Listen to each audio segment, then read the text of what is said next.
میں آپ کو ڈاکٹر اشفاق آپ کو ایف پی آر کو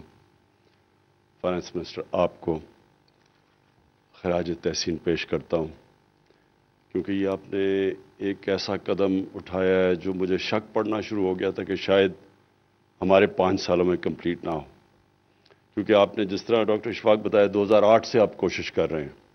یا گورنمنٹس ہماری کوشش کر رہی ہیں، ایف پی آر کوشش کر رہی ہے کہ ہم یہ ٹریک اینڈ ٹریس سسٹم لے کے آئیں، اور جو بھی وجوہات ہیں ابھی تک اب جا کے 2021 میں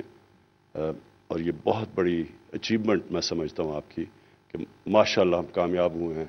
ملک میں ایک ٹریک اینڈ ٹریس سسٹم کا آغاز کرنے میں، کیونکہ ابھی آپ نے صرف ٹوبیکو پہ لگایا ہے اور آج سے انشاءاللہ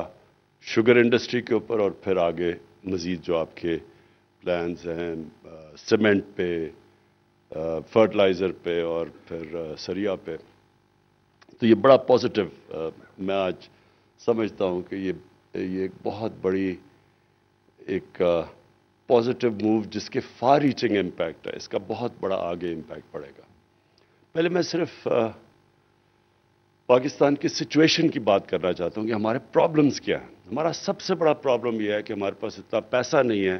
اپنے ملک کو چلانے کے لیے، اور جس کی وجہ سے ہمیں قرضے لینے پڑتے ہیں، اور یہ ہم نے جو ایک جس طرح ایک گھر بھی کسی کا ہو، اگر گھر کے اندر آپ کے خرچے زیادہ ہیں اور آپ کی آمدنی کم ہے، وہ گھر مشکلات میں پڑا ہی رہے گا، اس میں کبھی بھی اس گھر کے اندر آگے بڑھنے کی صلاحیت نہیں ہوگی، کیونکہ وہ جو پیسہ آپ کے پاس سیو کر کے جو آپ انویسٹ کرتے ہیں اپنی فیوچر کے لیے، وہ آپ کے پاس پیسہ ہی نہیں ہوگا کبھی بھی، اور یہ ہمارا مسلسل پرابلم رہا ہے پاکستان میں۔ اور میں نے اس کو کیونکہ میری عمر تقریباً پاکستان جتنی ہے، تو میں نے بڑا اینالائز کیا کہ ہاں اسکینڈینیویا میں جاؤ، وہاں 50% tax G D P ratio ہے، اس سے بھی زیادہ ہے، وہاں لوگ ٹیکس دیتے ہیں، اسکینڈینیویا میں تو بہت ہی زیادہ ہے، اور پھر میں دنیا میں بھی پھرا ہوں، لوگ ٹیکس دیتے ہیں، یا ہمارا کوئی ٹیکس کلچر بنا ہی نہیں کبھی بھی، یعنی ٹیکس چوری کرنا ایک لوگوں کے لیے بری چیز لوگ سمجھتے نہیں تھے۔ تو میں نے اپنی طرف سے انالائز کیا کہ اس کی کیا وجوہات ہوں گی، تو ایک تو کلونیل کلچر ملک میں کہ جب پرائے کی حکومت تھی تو اس سے ٹیکس چوری کرنا کوئی ثواب کا ہی کام لوگ سمجھتے تھے کہ ہم کیوں ٹیکس دیں اس کو، باہر سے کوئی حکومت آ کے ہمارا پیسہ اٹھا کے باہر لے کے جا رہے ہیں، تو وہ ایک تھنکنگ تھی یہاں، جبکہ جو لوگ یہ سمجھتے ہیں کہ یہ جو ٹیکس اکٹھا ہوگا یہ ہمارے پہ ہی خرچ ہوگا، تو ان کی ایٹیٹیوڈ اور ہوتی ہے بنسبت ان لوگوں کی جو سمجھتے ہیں کہ یہ ٹیکس اکٹھا کر کے تو ہمارے سے باہر لے جائیں گے۔ اور اس کے بعد پھر دوسرا پرابلم ہو، جب آزاد ہو گئے تو تب بھی جو ہماری رولنگ ایلیٹ تھی اس نے کبھی بھی پاکستان میں ٹیکس کلچر ڈیولپ نہیں ہونے دیا، اس لیے کہ وہ اپنا اور لائف سٹائل تھا، لوگوں کے ٹیکس کے پیسے پہ جس طرح وہ ان کا جو لائف سٹائل تھا، وہ لوگ سمجھتے تھے کہ ان کو کوئی درد نہیں ہے ہماری، یہ شاہانہ لائف سٹائل اور جس طرح لوگوں کے پیسے کے اوپر جس طرح خرچہ کرنا اپنے اوپر، یہ کبھی بھی ان ملکوں میں، کیونکہ میں نے انگلینڈ میں پروفیشنل کرکٹ کھیلتا تھا اور کافی ٹائم گزارا، تو وہاں یہ کبھی یہ کلچر نہیں آنے دیتے تھے وہ، یعنی وہاں انگلینڈ کا 50 گنا زیادہ پاکستان سے جی ڈی پی ہے، سالانہ آمدنی 50 گنا زیادہ ہے، ان کے وہاں منسٹرز کا لائف سٹائل دیکھیں، وہ دیکھیں اپنے اوپر کتنا خرچ کرتے ہیں،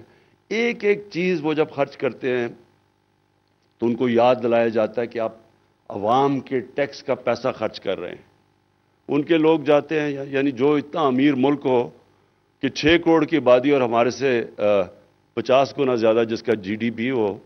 اور وہ جب باہر ٹریول کرتے ہیں تو ان کے منسٹرز کو آرڈرز ہیں کہ آپ 5 گھنٹے کی فلائٹ سے اگر کم ہے تو آپ اکانومی کلاس میں ٹریول کریں گے۔ ان کا جو پرائم منسٹر گیا، انہوں نے آسٹیرٹی اناؤنس کی کہ ان کا ڈیفیسٹ ہو گیا، تو ان کا جب پرائم منسٹر امریکہ جاتا ہے تو وہ امریکن ایمبیسی کے کمرے میں ٹھہرتا ہے کہ ہمارا خرچہ نہ ہو ہوٹل کے اندر۔ اور میں اب آپ کو کیا کہانیاں سناؤں کہ جو خرچے کیا ہمارے وہ ملک جو مقروض اور اس کے جو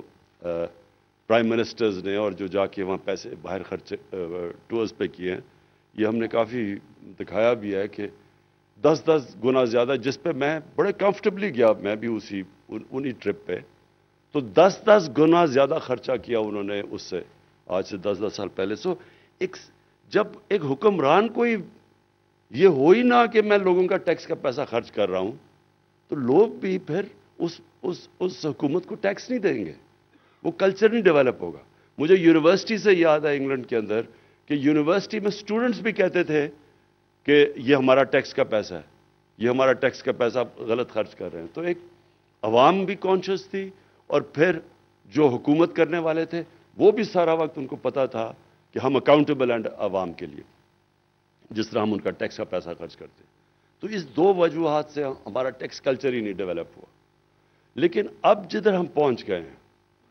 ہمارے لیے اتنا ضروری ہے کہ اس ملک میں ٹیکس کلچر ڈیولپ ہو، کیونکہ اب ہماری جو ملک کی سسٹینیبلٹی ہے وہ ایٹ سٹیک ہے. ہم ایسے چل ہی نہیں سکتے آگے. اب ایک قرضے لے لیے اتنے پچھلے 2008 سے اور 2018 کے بیچ میں 4 گنا زیادہ پاکستان کا قرضہ بڑھا ہے. یعنی یہ میں کئی دفعہ حیران ہوتا ہوں کہ ان لوگوں کو تو سزائیں ملنی چاہیے اس وقت کہ آپ نے کیسے 6 ٹریلین سے 10 سالوں میں پاکستان کا قرضہ لے گئے اب 30 ٹریلین پہ. کوئی بڑے کام نہیں، کوئی ڈیمز نہیں بنی، کوئی انفراسٹرکچر پروگرامز نہیں ہوئے چلے جس سے آمدنی بھی ہوتی. اور اس ملک میں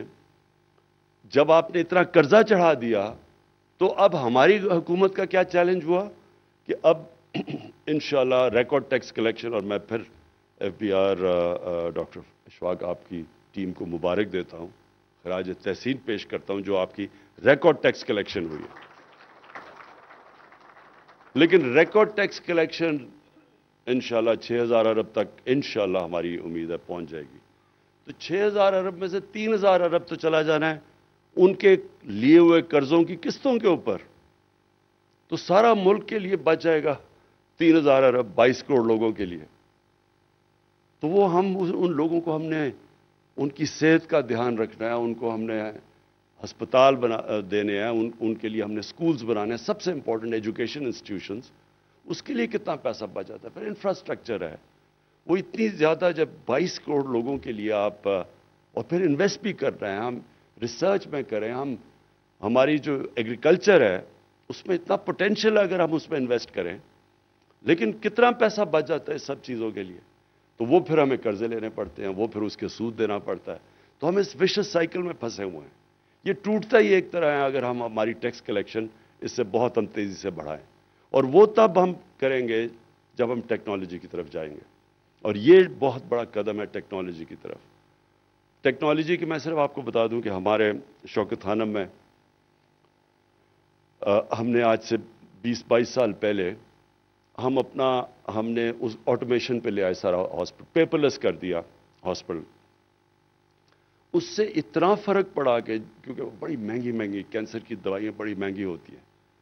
تو وہ ایک دم جیسے ہی سب کچھ پیپر لیس ہو گیا، آٹومیشن ہو گئی، اس سے کیا ہوا کہ چھوٹی بھی پلفرش ختم ہو گئی. مجھے یاد ہے ایک دفعہ مجھے کسی نے ٹیلی فون کیا کہ جی آپ کے ہاسپٹل میں کسی نے کمیشن لی ہے. میں نہیں سمجھتا تھا کہ شوکت خانہ میں بھی کمیشن لے گا. تو میں نے اسے پوچھا مجھے ڈیٹیلز بتاؤ، بڑی مشکل سے اسے میں نے ڈیٹیلز لی. نیو یارک سے مجھے ٹیلی فون کر رہا تھا، وہ کوئی ڈرگز بیچ رہا تھا، یہ کینسر کی ڈرگز بیچ رہا تھا شوکت خانم کو. تو اس نے کہا جی میرے سے کمیشن لیے. تو میں نے اس کو کال کیا اپنے چیف ایگزیکٹو کو. اس نے صرف میرے سے پوچھا کہ کون سے مہینے میں لی اور ڈرگ کا نام. میں نے صرف اس کو مہینہ بتایا اور ڈرگ کا نام. اس نے 2 گھنٹے میں مجھے پوری ڈیٹیلز دے دی کہ یہ ہوا تھا، اس لیے ہوا تھا کیونکہ ہمیں ایمرجنسی ضرورت تھی. اور تب اور 24 گھنٹے کے بعد اس نے 2 امپلائیز جو انوالو تھے ان کو نکال دیا. تو یہ ہے آٹومیشن کی کامیابی. یہی آپ کو اب جو فائدہ ہوگا، جتنا آپ کا جو ٹیکس کلیکٹر ہے اور جو ٹیکس پیئر ہے اس کے بیچ میں آپ کے فاصلے دور کریں گے آپ اور ٹیکنالوجی لے آئیں گے، ٹیکس کلیکشن ویسے اوپر چلی جائے گی. اور انشاءاللہ جو جس سپیڈ پہ آپ جا رہے ہیں ڈاکٹر اشفاق آپ اور آپ کی FBR کی ٹیم، مجھے انشاءاللہ پوری امید ہے کہ ہماری جو ٹیکس کلیکشن ہے، میں نے بہت پہلے کہا تھا کہ پاکستان میں 8,000 ارب 8 ٹریلین ہماری ٹیکس کلیکشن ہونی چاہیے، اور مجھے امید ہے کہ یہ جس ریٹ پہ آپ جا رہے ہیں اس ٹارگٹ پہ انشاءاللہ ہم پہنچ جائیں گے، اور خاص طور پہ یہ ٹیکنالوجی کی وجہ سے۔ میں صرف آخر میں یہ کہنا چاہتا ہوں کہ دیکھیں، جو FBR ہے نا، اس کا بہت بڑا رول ہے، اس کا بڑا کرٹیکل رول ہے،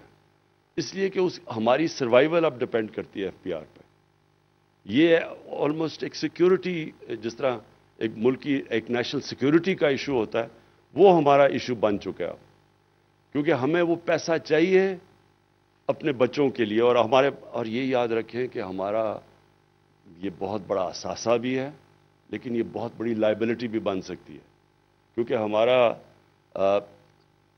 تقریباً 30 سال سے کم، تقریباً ہماری 60% سے 65% آبادی ہے، 30 سال سے کم ہے۔ اب ہمارے پاس سب ٹیکس اکٹھا ہوگا تو ہم ان کے اوپر خرچ کریں گے، ان کے اوپر ہم انویسٹ کریں گے، تو یہی پاکستان کی انجن آف گروتھ بن جاتی ہے ہماری جو یوتھ ہے، لیکن اس کے لیے پیسہ چاہیے، اور پیسہ اکٹھا کرنا ہے FBR نے۔ اور اس کے ساتھ ساتھ میں یہ کنونسڈ ہوں کہ یہ جو جیسے ہی ہم لوگوں کو اشور کرتے جائیں گے کہ ہم ان کا پیسہ ان پہ خرچ کر رہے ہیں، سارا یہ جو لگژری لائف سٹائل ہے ہماری رولنگ ایلیٹ کا لوگوں کے ٹیکس کے پیسے کے اوپر، اس کو ہم نیچے لاتے جائیں گے، جو ہم نے پوری کوشش کر رہے ہیں، آسٹیرٹی کیمپین پوری چلائی ہوئی ہے۔ یہ 2 آفیسز میں نے تقریباً 110 کروڑ روپیہ خرچہ کم کر دیا انفلیشن کے باوجود، اور میں یہ سمجھتا ہوں کہ جتنا لوگوں کو کانفیڈنس آتا جائے گا گورنمنٹ کے اوپر اور ان کی نیت کے اوپر کہ وہ عوام کے لیے پیسہ اکٹھا کر رہے ہیں، اتنا ہی ہمارے لیے آسان ہو جائے گا پیسہ اکٹھا کرنا، اور ہماری جو انڈسٹری بھی ہے وہ بھی اتنا ان کو تکلیف نہیں ہوگی ٹیکس دیتے ہوئے، کیونکہ یہ وہ قوم ہے جو دنیا میں 5 ملک ہیں جو سب سے زیادہ چیریٹی دیتے ہیں۔ میں اس کا ریسیپینٹ ہوں، میں نے یعنی سب سے زیادہ پیسہ اس ملک میں اکٹھا کیا ہوا ہے، کیونکہ بڑے کھلے دل کے لوگ ہیں، خوف خدا ہے لوگوں میں، بڑے کھل کے چیریٹی دیتے ہیں، زکوٰۃ دیتے ہیں، خیرات دیتے ہیں۔ شوکت خانم کا سالانہ خسارہ کوئی 8-9 ارب روپیہ ہے، ہر سال پچھلے سے زیادہ پیسہ دیتے ہیں لوگ اگر ان کو اعتماد ہے، لیکن ٹیکس نہیں دیتے۔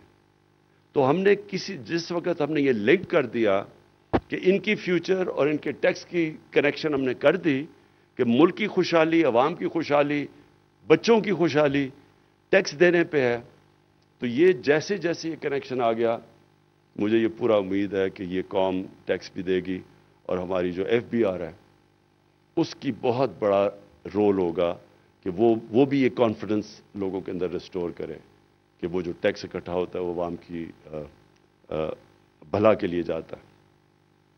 تو میں پھر سے آج آپ کو کانگریچولیٹ کرتا ہوں اس کا، اور انشاءاللہ میں مانیٹر کروں گا کہ انشاءاللہ اسے ہماری کتنی انکریز ہوتی رہتی ہے ہماری ریونیو میں ٹریک اینڈ ٹریس سے۔ شکریہ۔